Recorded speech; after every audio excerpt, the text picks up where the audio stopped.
Gaff in chief. Ugh. Afghanistan continues to be the biggest dumpster fire in the world. I don't know how many times I need to tell you people, we are not a news source.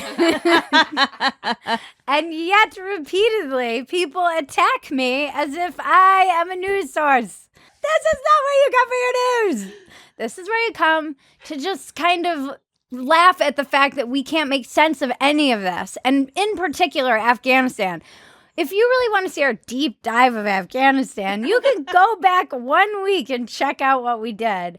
My biggest gripe and issue is the incessant goalpost moving and gaslighting that we're getting. Like, oh, there are no Americans in Afghanistan. I think it's irresponsible to say Americans are stranded. They are not. To, oh, actually, we'll make sure we get all the Americans out of Afghanistan. Our commitment continues to be to U.S. citizens. If they want to leave, we will help get them out. To, oh, hey, reporters, if you have any numbers of people who are in Afghanistan or trying to get out, let me know so I can get people in touch with them. Give me their contact information and we will get in touch with them. If any of you are hearing from American citizens who can't reach us, give me their contact information and we will get in contact with them. To, oh, we might be leaving Americans behind in Afghanistan. We are also looking for options post the departure of our military presence to allow for Americans and others who are eligible for programs to evacuate.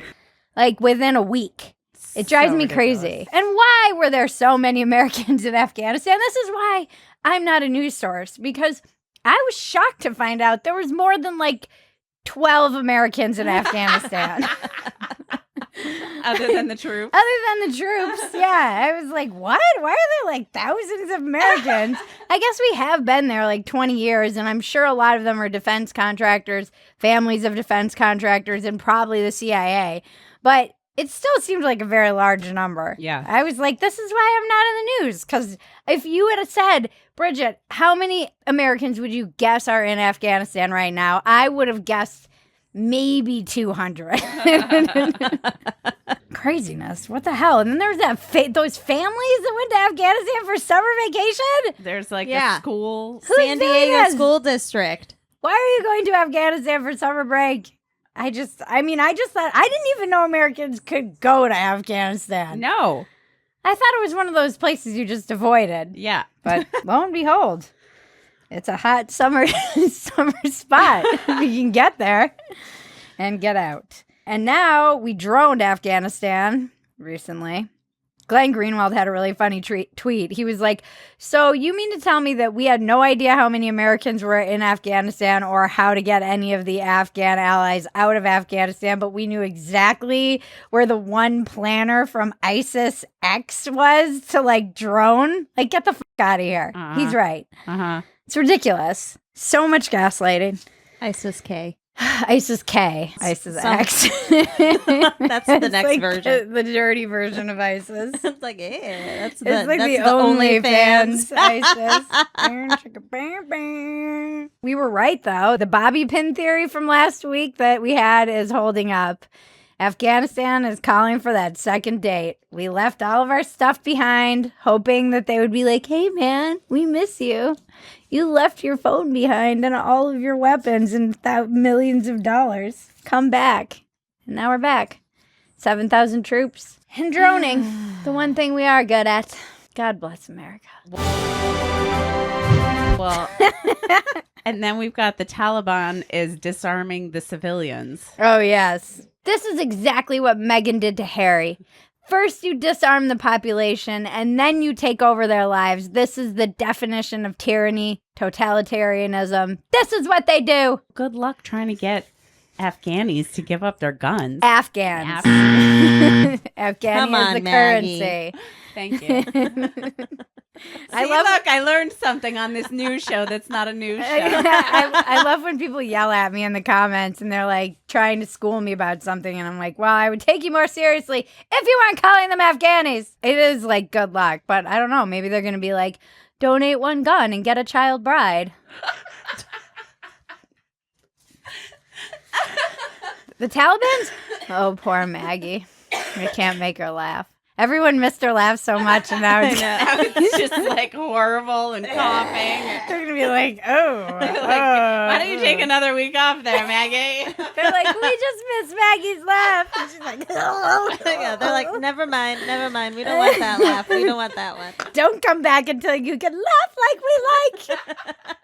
Dance monkey, laugh monkey, laugh. The Taliban's acting like an old pimp. It's like, come on, baby, we promise you we won't beat you. We'll let you go to school. We're not going to be like that anymore. And then they're just exactly like that. I mean, those are some dark jokes, but that's the only fucking thing you can do in the face of this like horror show is make super dark jokes. It's an international dumpster fire. We've just let our allies down. I mean, Jesus Christ. I think the only good thing that came out of it was Sam Harris publicly eating crow. Oh, yeah. He was like, I am publicly eating these words one by one. And everyone was like, ha! Because he was so anti-Trump, and he was like, I can't wait to have the adults back in the room. And now he quote tweeted himself and was like publicly eating these words. Wow. As we mentioned, it has been a tragic week, and there was a horrific suicide bombing, which to me is like just bananas. And we lost 13 service members. I believe 11 were Marines, 1 Navy, and 1 Army, I think.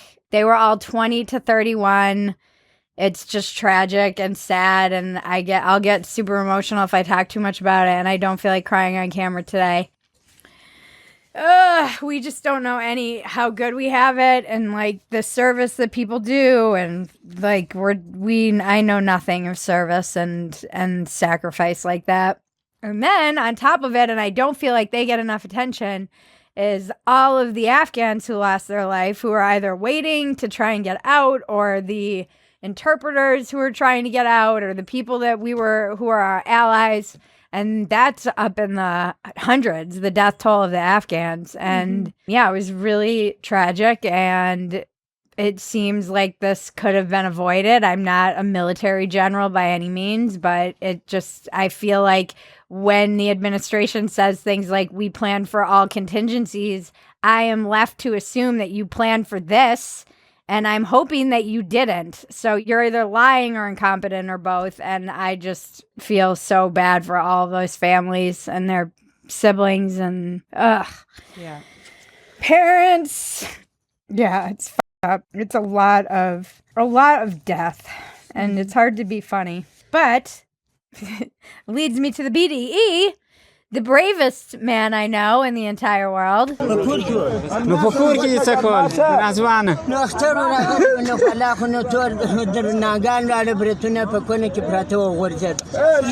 This Afghan comedian, Nazar Mohammed, is the biggest badass ever. He was very well known for making fun of the Taliban and mocking them, rightfully. And they picked him up and they killed him. And he was making jokes up until the moment that he died in their face, mocking them. I mean, I've died on stage before, but nothing like Never that. really died on stage. Yeah.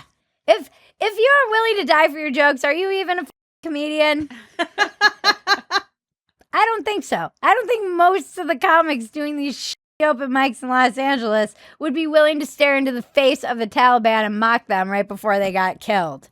Yeah. That is the way I would hope to go, although I probably will get killed for making fun of all these lunatics that are homegrown totalitarians just popping up left and right. So yes, it was a heavy week of news. If you are burned out by it, you are not alone. Try and take care of yourself. Make sure, I know for me, that is gratitude, God, and service. And I don't know what it is for you, but I try to think of something bigger than me and know that I can't see the whole picture and be of service to people around me and be grateful for all that I have in this moment. So if you're struggling, I hear you. And if you're a vet, thank you for your service. And also, particularly if you are struggling, I hope you reach out to somebody. None of your service is in vain.